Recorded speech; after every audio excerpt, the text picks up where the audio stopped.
L'Iran peut détruire toutes les bases militaires américaines de la région. Et c'est pour cela qu'il y a de la consternation. Il n'y a pas assez de défense aérienne.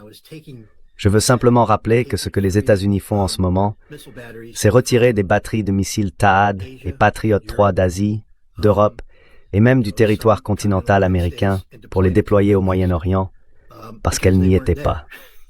Et tout le monde se demande, eh bien, est-ce que ce n'est pas suffisant?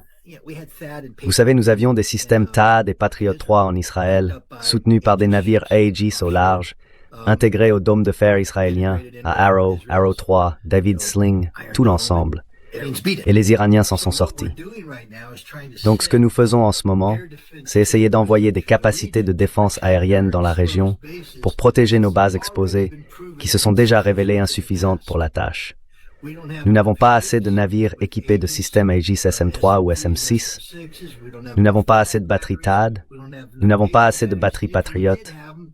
Et même si nous en avions, elles ne seraient pas assez performantes pour arrêter les missiles iraniens les plus avancés. Voilà la réalité. L'Iran pourrait très bien couler l'Abraham Lincoln. C'est d'ailleurs pour cela que les États-Unis abattent le drone à mesure qu'il s'approche. Et les Iraniens se sont réfugiés sous terre depuis longtemps. À Mashhad, il y a une ville souterraine où ils abritent la direction et il y a d'autres sites également. Elle est conçue pour résister même à une attaque nucléaire de faible intensité. Les missiles Tomahawk les plus avancés ont été livrés aux Russes en parfait état. Cela signifie que les Russes ont déchiffré leurs capacités et maintenant qu'ils ont signé un accord avec les Iraniens, ils leur ont transmis ces informations également. Nous avons peut-être encore quelques tours dans notre manche, mais pas assez. Mais au bout du compte, l'Iran est un grand pays. Et il y a beaucoup de cibles. Et nous n'avons pas assez d'armes pour les frapper. Ils ont dispersé leurs missiles, dispersé leur direction. Encore une fois, leurs missiles balistiques sont leur coup décisif. Les Iraniens ont déclaré qu'ils frapperaient le point le plus éloigné d'où les avions américains attaquant l'Iran sont basés. Donc en ce moment, cela signifie qu'ils vont frapper des bases européennes avec des missiles que l'Europe ne peut pas intercepter. C'est un fait. Vous savez, personne n'est prêt à ça. Personne n'est prêt à ce qui va se passer. Tanz, vous voyez. Et l'Iran a envoyé, une demi-douzaine de missiles vers une base déjà évacuée. Beaucoup de ces missiles étaient anciens et ont été abattus. Je pense qu'un ou deux des nouveaux ont réussi à passer et ont détruit un radar valant des centaines de millions de dollars, juste pour faire passer un message. Nous pouvons le faire, et vous ne pouvez rien faire pour nous en empêcher. Et c'est ce message qui a fini par s'imposer. Voilà. Je ne pense pas que nous ayons de super armes secrètes. Je pense que ce qui nous préoccupe, c'est la vulnérabilité de l'Abraham Lincoln. Ce n'est pas le Hood. Les Iraniens ont des missiles conçus pour détruire un porte-avions. Mon conseil aux Iraniens est le suivant. Ne le faites pas. Ne le faites pas. Mais ce qui se passe maintenant, c'est que les Iraniens auront prouvé un point que beaucoup de gens soulèvent depuis un certain temps. Le porte-avions est un système d'armes obsolète, une cible facile pour toute nation disposant de réelles capacités, comme la Chine ou la Russie. Qu'a dit la Chine? Ils ont déclaré, et j'ai vu, je me souviens plus lequel de leurs responsables c'était, peut-être le ministre des Affaires étrangères. En tout cas, il a dit, si quelqu'un nous déclare la guerre ou nous attaque, il aura la guerre. Si quelqu'un utilise une arme nucléaire contre nous, nous ferons en sorte qu'il ne survive pas. Si vous commencez à lancer des armes nucléaires contre une superpuissance, elle va en lancer en retour. Et là, c'est fini. Le jeu est terminé. Nous allons tous mourir. Les États-Unis disposent-ils des défenses aériennes nécessaires pour soutenir Israël? L'Arabie Saoudite, les Émirats Arabes Unis, Bahreïn. Je veux dire, il y a une longue liste de pays qui sont presque à genoux en disant « Nous avons besoin de cela avant que vous puissiez faire quoi que ce soit contre l'Iran. » En ont-ils assez? Les États-Unis en ont-ils suffisamment? Y a-t-il des problèmes qui pourraient découler de cet effort pour soutenir ses alliés? Ou vassaux, ou quel que soit le terme qu'on veuille employer?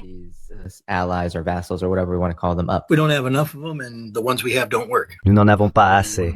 Et ceux que nous avons ne fonctionnent pas, du moins pas comme nous voudrions qu'ils fonctionnent. Je veux dire, c'est là le vrai problème. Le peuple américain doit se rendre compte qu'il a été victime d'une campagne de propagande menée contre lui par le gouvernement des États-Unis. Le système Patriot ne fonctionne pas comme on le présente. Il est, je pense, lié à l'ancien système Safeguard. Le système antimissile balistique sur lequel nous avons dépensé énormément d'argent dans les années 1960 et 1970, avant que le traité sur les missiles antibalistiques ne le fasse disparaître. Mais lorsque l'armée américaine a déclaré avoir besoin d'un missile de défense antiaérienne de théâtre, au lieu de le concevoir à partir de zéro, les entrepreneurs de la défense ont fait ce que font les entrepreneurs de la défense. Ils prennent la technologie, la transfèrent et l'adaptent afin d'économiser sur les coûts de recherche, de facturer le maximum et de réaliser des profits maximum. Le Patriot est tout simplement un système médiocre. Il est fondamentalement défaillant dans sa manière d'aborder le problème, car il repose sur des technologies héritées des années 1960 et 1970 qu'on essaye d'adapter. Nous bricolons dessus depuis mise à jour après mise à jour après mise à jour. Il ne fonctionne toujours pas comme il le devrait. Les Russes, eux, ont résolu ce problème. Il suffit de demander aux Ukrainiens. Ils n'abattent pas les missiles russes. Et les Russes ont partagé leur solution avec les Iraniens. Les Iraniens ont suivi. Souvenez-vous, ils disposent d'un très bon service de renseignement. Demandez-vous comment ils ont enlevé la bête de Kandahar, le RQ, peu importe lequel. Vous savez, le grand drone furtif qui ressemble à un B-2. Les Iraniens l'ont détourné. Il a décollé et les Iraniens ont intercepté le signal, en ont pris le contrôle, l'ont fait venir et l'ont fait atterrir. Pour faire cela, ils ont dû résoudre une série de problèmes de décryptage. Ils ont dû développer la technologie. Ils l'ont fait. Ce sont les Iraniens qui ont amené le Hezbollah à pénétrer les systèmes radiotactiques israéliens à saut de fréquence, afin de pouvoir en temps réel les intercepter, les décrypter, puis parler dedans en imitant les voix des Israéliens. Personne ne pensait que c'était possible.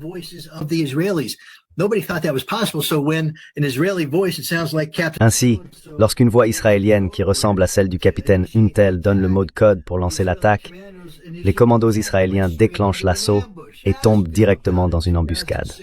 Demandez-leur d'en parler. La guerre de 2006. Les Iraniens sont vraiment, vraiment doués. Ils se classent toujours parmi les meilleurs aux Olympiades internationales de mathématiques. Ce sont des gens qui ont résolu une multitude de problèmes. Et, vous savez, ils ont compris comment déjouer la défense aérienne américaine. Ils ont recueilli beaucoup de renseignements. Encore une fois, ils ne sont pas stupides. Ils ont testé le système. À la fin, ils jouaient avec. Au début, lorsqu'ils lançaient leurs attaques, c'était une réaction, parce qu'ils avaient été durement frappés, alors ils ripostaient simplement. Une fois qu'ils ont repris pied, remarquez comment la guerre des missiles a changé.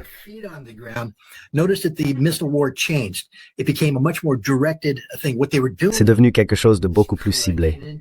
Ce qu'ils faisaient, c'était de la collecte de renseignements. Ils disaient, essayons cette combinaison, boum, boum, boum, boum.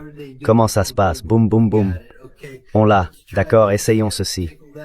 Oui, stimule celui-là, d'accord, on enlève ça, on enlève ça. Maintenant, on y va avec celui-là, rien ne marche, boum, d'accord, problème résolu. Passons à la suite.